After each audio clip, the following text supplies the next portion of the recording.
कांग्रेस ने कल वाराणसी में हुए मोदी के रोड शो पर निशाना साधा है। कांग्रेस नेता मीम अफजल ने कहा है कि वाराणसी में मोदी की सभा में आए लोग खुद से नहीं आए थे, बल्कि इन्हें भाड़े पर लाया गया था। इस वक्त की बड़ी खबर आपको बता दें, कांग्रेस नेता मीम अफजल ने यह बयान दिया। उन्होंने कहा कि काशी में जो लोग आए थे उन्हें मैनेज किया गया है। ये पूरा road show managed road show था। इस तरीके के आरोप मीम अफजल ने लगाए। मीम अफजल ने कहा है कि रोड शो में 70 लाख से ज्यादा का खर्च आया, जिसे मोदी के चुनाव खर्च में जोड़ा जाए।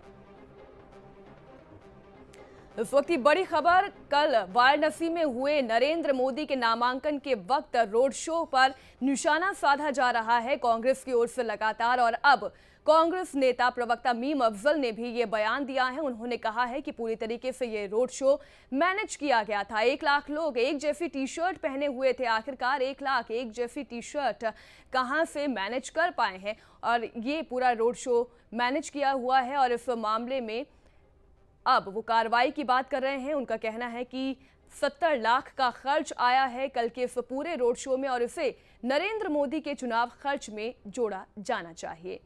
आपको बता दें, कल लंबा चौड़ा काफिला नरेंद्र मोदी के नामांकन के वक्त नजर आया था सड़कों पर।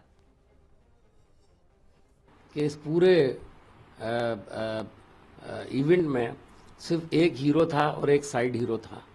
बाकी जितने कैरेक्टर्स हैं भारतीय जनता पार्टी के, वो सब गायब थे। भारतीय जनता पार्टी वहाँ दूर दूर तक नहीं थी, सिर्फ मोदी थे और मोदी के बुलाए गए सारे वर्कर्स थे जो पूरे भारत से आए थे। लोकल लोग मेरे ख्याल है 20 से 25% थे, इससे ज़्यादा नहीं थे। 75% लोग बाहर से आए थे और वो मैनेज करके लाए गए थे। वहाँ जो जोश और जज्बा दिखाई दे रहा था, वो भी मैं समझता हूँ सब मैनेज था। 1 लाख टी शर्ट वहाँ पर लोग पहन करके कहते हैं कि आए थे। इसका खर्चा इलेक्शन कमीशन को देखना चाहिए। मोदी जी ने वहाँ पर एक लीडर की हैसियत से कोई तकरीर नहीं की, वो एक कैंडिडेट की हैसियत से वहाँ गए थे। और वहाँ जितना भी खर्च हुआ है वो मोदी जी के अकाउंट में जाना चाहिए। और आपको ही पता होगा कि एक पार्लियामेंट का मेंबर सिर्फ 70 लाख रुपए अपने इलेक्शन पर खर्च कर सकता है। मोदी जी के कल ही के इलेक्शन में इस अमाउंट से, इस रकम से कहीं। तो काशी में जो लोग आए थे वो किराए की भीड़ थी, ये कहना है मीम अफजल साहब का। और इस वक्त हमारे साथ बीजेपी नेता लालजी टंडन। लालजी टंडन, आपने ये पूरा बयान सुना मीम अफजल का, जिसमें वो आरोप लगा रहे हैं कि वाराणसी में जो भी काफिला नजर, प्रतिक्रिया नहीं, अगर ये मैनेज करके हो सकता है तो राहुल गांधी के उसमें क्यों नहीं हुआ, सोनिया गांधी के उसमें क्यों नहीं हुआ, और पार्टी क्यों नहीं कर पाई। इस तरह की कांग्रेस की मजबूरी यह है कि वो सच्चाई को स्वीकार करने में डरती है। लालजी, सारा देश देख रहा था कि वाराणसी में बाजार बंद करके अपना कारोबार रोक, दफ्तरों को छोड़ के लोग आए, विद्यालयों को छोड़ कर ये ठाट के साथ लेकर गए कि जो किसी देश के हीरो के लिए होना चाहिए। लेकिन टंडन जी, आरोप मीम अफजल जी ने यह भी लगाया है कि वहां पर तकरीबन 1 लाख की संख्या में लोग ऐसे थे जिन्होंने एक सीट रखी थी। संभव हो सकता, किसी को कपड़ा पहनने में तो रोक है नहीं। कपड़ा पहनने पे रोक की बात नहीं है टंडन जी, एक से कपड़े की बात है, एक से टोपी लगाने की बात है। नहीं, टोपी जो है वो या ये टी शर्ट जो है, ये सारी चीजें जो है वो ये कोई विवाद का विषय नहीं है। ये सारी चीजें जो हैं ये तो अपने इलेक्शन कमीशन के देखने की है कि क्या हुआ नहीं हुआ। लेकिन अगर जो ये कहता है कि ये लाखों की भीड़ जो थी ये कोई कहीं से बटोर कर लाया है या किसी ने कोई खरीद कर लाया है, तो उससे ज्यादा उसकी बुद्धि के ऊपर तरस आना चाहिए। और कांग्रेस को इस बात से सबक लेना चाहिए कि कम से कम सत्य को स्वीकार करने का साहस, उनमें नैतिक साहस होना चाहिए। टंडन जी, आरोप मीम अफजल ये भी लगा रहे हैं कि तकरीबन 70 लाख रुपए खर्च किए गए मात्र इस रोड शो में, और इस खर्च को चुनाव आयोग को नरेंद्र मोदी के चुनाव प्रचार के खर्च में जोड़ा जाना चाहिए। आपका क्या जवाब है इस पर? नहीं, ये चुनाव आयोग एक स्वतंत्र आयोग है, उसका सारी व्यवस्थाएं हैं, सारे मानदंड तय है। तो अगर उन्हें शिकायत है तो जाए चुनाव आयोग में। लेकिन ये बात कहना कि वहां पर जो लोग थे वो सब भाड़े के लोग थे, ये कह के वाराणसी की जनता का अपमान टंडन जी, आपका खुद का आंकड़ा क्या कहता है? वहां पर कितने लोग खुद वाराणसी के थे, काशी के थे, और कितने लोग बाहर से आए थे? क्योंकि इतना तय है कि बिहार से कई लोग आए थे, कई लोगों की ऐसी हमने बयान भी सुने हैं कि बाहर से 15-15, 20-20 लोगों का जत्था बाहर से आया है। ऐसे में आपका खुद का बीजेपी का आंकड़ा क्या कहता है? नहीं, ये सारे दुनिया भर ने जो है नामांकन का वीडियो रिकॉर्ड देखा और सबने अपनी आंखों से देखा कि कितनी भीड़ थी, और सबका अलग अलग का अनुमान है जो लाखों में है। तो इसलिए ये जो कहते हैं, अब कोई कहीं से आया है तो कोई रोक तो है नहीं। अपने नेता के लिए लोग कभी दूर से भी जाते हैं, पास से भी जाते हैं, लेकिन इतनी बड़ी बिल्कुल बिल्कुल। लालजी टंडन जी, आप बने रहिए हमारे साथ। मीम अफजल साहब भी हमारे साथ फोन लाइन पर जुड़ गए हैं। मीम अफजल साहब, आप आरोप क्या लगा रहे हैं? हमने कोई आरोप नहीं लगाया, हमने तो हकीकत बयान की है। कल 8 घंटे तक सारे टीवी चैनल इस बात को कह रहे थे कि सारे देश से भारतीय जनता पार्टी के लोग वाराणसी पहुंचे हैं, और मेरा ये मानना है कि वहां पर 75% लोग बाहर से आए थे, वाराणसी के लोग बहुत कम थे। टंडन जी, आप क्या जवाब देंगे? मीम अफजल साहब इस वक्त हमारे साथ फोन लाइन पर जुड़े हुए हैं, वो आपको सुन सकते हैं।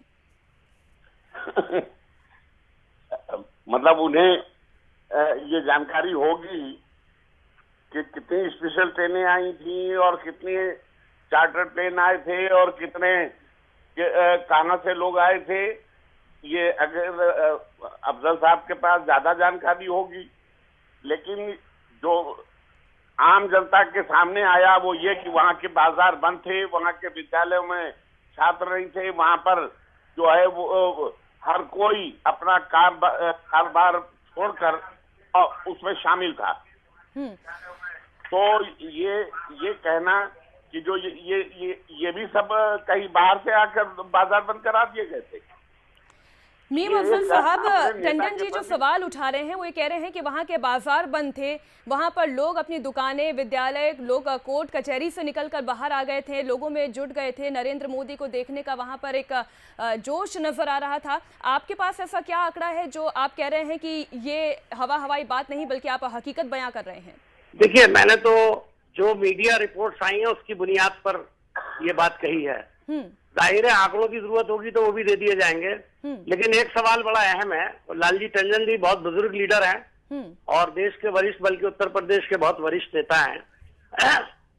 मैं उनसे ये पूछना चाहता हूं कि इस अहम मौके पर मोदी जी और अमित शाह के अलावा भारतीय जनता पार्टी के और उत्तर प्रदेश का कोई बड़ा नेता मौजूद नहीं था।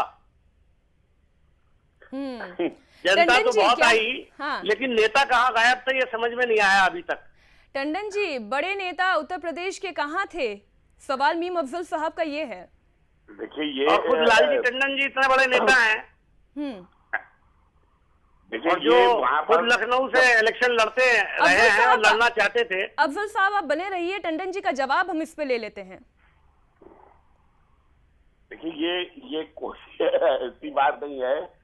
हमारे पार्टी के उत्तर प्रदेश के अध्यक्ष मौजूद थे, उत्तर प्रदेश के प्रभारी जो हैं अमित शाह मौजूद थे। तो ये बड़े नेता नहीं हैं। अफजल साहब, यहाँ पर सवाल सिर्फ इतना नहीं है।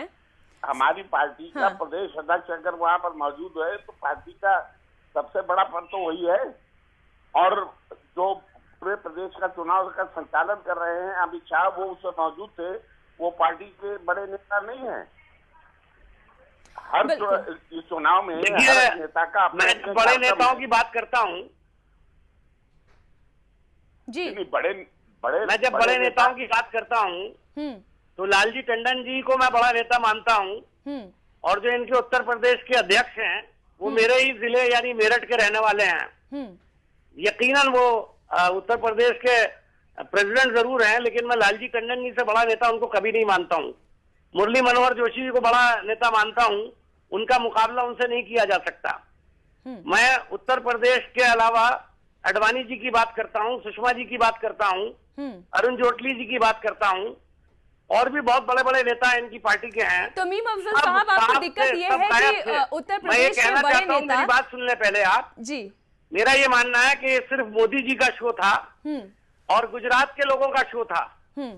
इसमें भारतीय जनता पार्टी दूर दूर तक कहीं नजर नहीं आई मुझको। बिल्कुल, हमारे पास समय की कमी है। बहुत बहुत शुक्रिया मीम अफजल साहब हमारे साथ जुड़ने के लिए, और साथ ही बीजेपी नेता लालजी टंडन भी हमारे साथ जुड़े रहे। आपका भी बहुत बहुत शुक्रिया तमाम बातचीत के लिए। इसी के साथ फिलहाल वक्त एक छोटे से ब्रेक का, होंगे फौरन हाजिर।